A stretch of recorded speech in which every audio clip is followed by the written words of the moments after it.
ओम श्री गणेशाय नमः। जय श्रीमन नारायण, जय आदिशक्ति माता।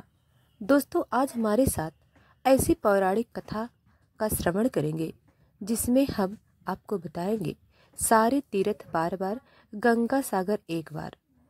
ऐसा क्यों कहा जाता है, जानिए रहस्य। गंगा सागर भारत के तीर्थों में एक महातीर्थ है। गंगा जी इसी स्थान पर आकर सागर में मिलती हैं। इसी स्थान पर राजा सगर के 60,000 पुत्रों को मोक्ष प्राप्त हुआ था। यहाँ मकर संक्रांति पर बहुत बड़ा मेला लगता है, जहाँ लाखों श्रद्धालु गंगा स्नान के लिए आते हैं। कहते हैं यहाँ संक्रांति पर स्नान करने पर 100 यज्ञ 1000 गौदान करने का फल मिलता है। गंगा सागर को तीर्थों का पिता कहा जाता है। कहने का तात्पर्य यह है कि गंगा सागर का अन्य तीर्थ की अपेक्षा अत्यधिक महत्व है। शायद यही कारण है कि जनसाधारण में यह कहावत बहुत प्रचलित है कि सब तीर्थ बार बार, गंगा सागर एक बार। गंगा जिस स्थान पर समुद्र में मिलती है उसे गंगा सागर कहा जाता है। गंगा सागर एक बहुत सुंदर वन द्वीप समूह जो बंगाल की दक्षिण सीमा में बंगाल की खाड़ी पर स्थित है। प्राचीन समय में इसे पाताल लोक के नाम से भी जाना जाता है। कलकत्ते से यात्री प्रायः जहाज में गंगा सागर जाते हैं। यहाँ मेले के दिनों में काफी भीड़ भाड़ व रौनक देखने को मिलती है, लेकिन बाकी दिनों में शांति एवं एकांकीपन छाया रहता है। तीर्थ स्थान गंगा सागर द्वीप में केवल थोड़े से ही साधु रहते हैं। वह अब वन से ढका और प्रायः जनहीन है।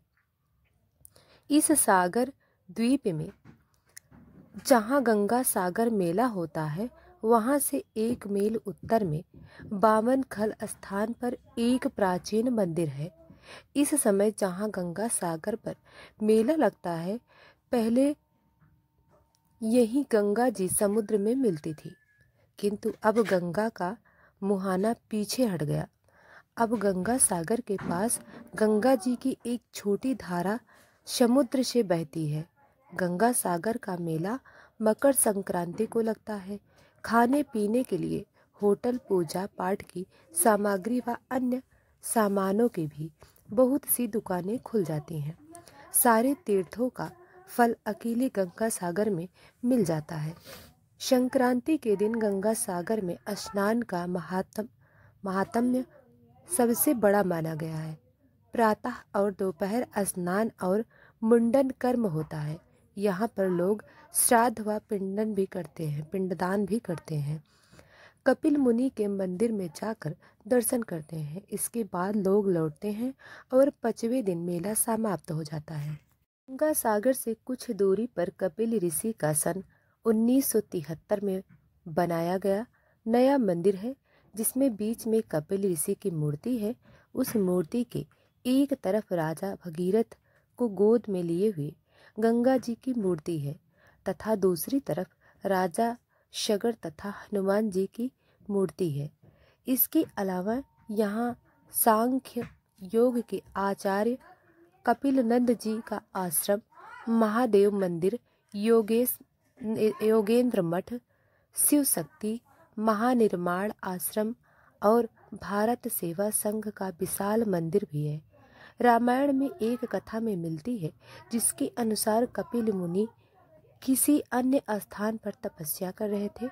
ऐसे ही समय में अयोध्या के सूर्यवंशी राजा सगर एक अश्वमेघ यज्ञ का अनुष्ठान करने लगे। उनके अश्वमेघ यज्ञ से डरकर इंद्र ने राक्षस रूप धारण कर यज्ञ के अश्व को चुरा लिया और पाताल लोक में जाकर कपिल के आश्रम में बांध दिया। राजा सगर की 2 पत्नियां थीं, केसनी और सुमिति। केसनी के गर्भ से असमंजस पैदा हुआ और सुमिति के गर्भ से 60,000 पुत्र। असमंजस बड़ा ही उद्धत प्रकृति का था। वह राजा बहुत पीड़ा देता था, अतः सगर ने उसे अपने राज्य से निकाल दिया। अश्वमेघ का घोड़ा चुरा लिए जाने के कारण सगर बड़ी चिंता में पड़ गए। उन्होंने अपने 60,000 पुत्रों अश्व ढूंढने के लिए कहा। 60,000 पुत्र अश्व ढूंढते ढूंढते ढूंढते पाताल लोक में पहुंच गए। वहां उन लोगों ने कपिल मुनि के आश्रम में यज्ञ को बंधा देखा। उन लोगों ने मुनि कपिल को ही चोर समझकर उनका काफी अपमान कर दिया। अपमान होकर ऋषि कपिल ने सभी को श्राप दिया, तुम लोग भस्म हो जाओ।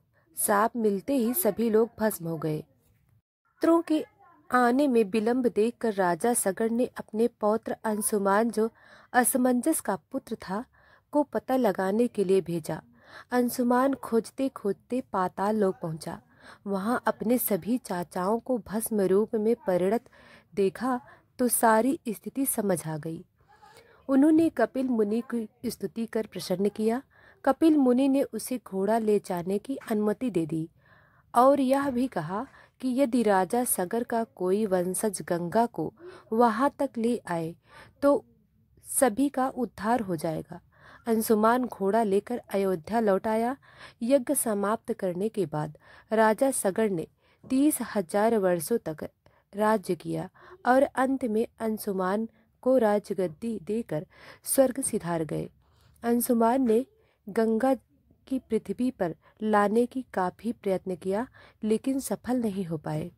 अंशुमान के पुत्र दिलीप ने दीर्घ काल तक तपस्या की लेकिन वह भी सफल नहीं हो पाए। दिलीप के पुत्र भगीरथ ने घोर तपस्या की। गंगा ने आश्वासन दिया कि मैं जरूर पृथ्वी पर आऊंगी, लेकिन जिस समय मैं पृथ्वी पर आऊंगी उस समय मेरे प्रवाह को रोकने के लिए कोई उपस्थित होना चाहिए। भगीरथ ने इसके लिए भगवान शिव को प्रसन्न किया। भगवान शिव ने गंगा को अपनी जटा में धारण कर लिया। भगीरथ ने उन्हें पुनः प्रसन्न किया तो शिव जी ने गंगा को छोड़ दिया। गंगा शिव जी के मस्तक से 7 स्रोतों में भूमि पर उतरी। हानिदी, पावनी और नलिनी नामक 3 प्रवाह पूर्व की ओर चले गए। बड़छ, सीता तथा सिंधु नामक 3 प्रवाह पश्चिम की ओर चले गए और अंतिम एक प्रवाह भगीरथ के बताए हुए मार्ग से चलने लगा। भगीरथ पैदल गंगा के साथ नहीं चल सकते थे, अतः उन्हें एक रथ पर रथ दिया गया। भगीरथ गंगा को लेकर उसी जगह आए जहां उनके प्रपितामह आदि भस्म हुए थे। गंगा सबका उद्धार करती हुई सागर में मिल गई। भगीरथ द्वारा लाए जाने के कारण गंगा का एक नाम भागीरथी पड़ा। जहाँ भागीरथ के पितरों का उद्धार हुआ वहीं स्थान सागर द्वीप या गंगा सागर कहलाता है। गंगा सागर से कुछ दूरी पर कपिल ऋषि का सन 1973 में बनाया गया था नया मंदिर, जिसमें बीच में कपिल ऋषि की मूर्ति है। उस मूर्ति के एक तरफ राजा भगीरथ को गोद में लिए हुए गंगा जी की मूर्ति है तथा दूसरी ओर राजा सगर तथा हनुमान जी की मूर्ति है।